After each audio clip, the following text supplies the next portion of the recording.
Hi, Teresa here. I am a functional and integrative nurse practitioner specializing in helping those with chronic fatigue and fibromyalgia.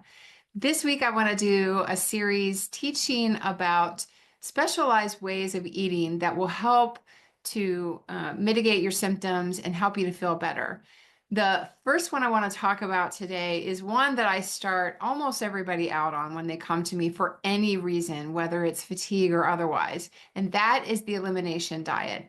The goal of the elimination diet is to help remove things that actually might be causing inflammation and symptoms in the body due to something called leaky gut. We've talked about that before. It's intestinal permeability, where food that's supposed to be in the digestive tract comes into the bloodstream because the gut lining is damaged.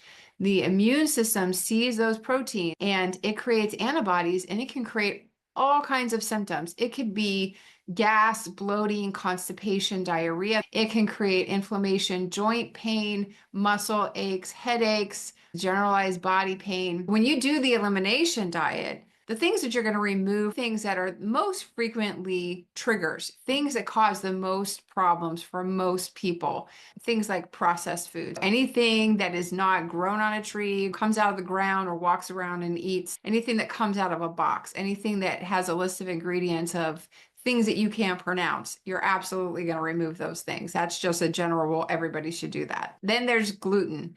Even if it's organic, it says it's non-GMO, you're still going to remove it because your body can still react to the protein in gluten. And sometimes it reacts to what's sprayed on dairy. A lot of people have trouble with dairy for a variety of reasons. It could be the casein, which is the protein, not just the lactose, that most people are familiar with lactose intolerance. Then there's soy. Soy is genetically modified. It is also a big culprit. Obviously, we're going to remove sugar, anything refined, anything that's processed, alcohol. Then there's eggs. Eggs are sometimes a big trigger. The big five is gluten, dairy, eggs, corn, and soy. Then the processed foods and sugar. Things to include. I want to focus on the positive, not the negative. We're going to remove those things. Those are triggers, but focusing on the positive, you get to eat lots of good things.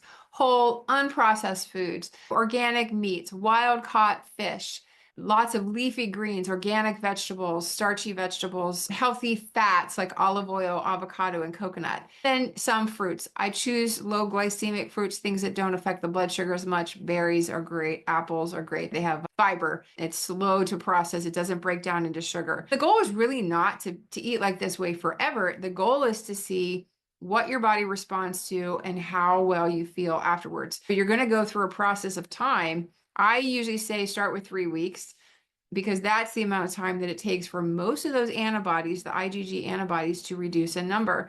And then ideally 3 months, 90 days, because those antibodies that started to lower in number should really be gone. Then you can begin to introduce foods one at a time, slowly but surely, to see what your body is reacting to.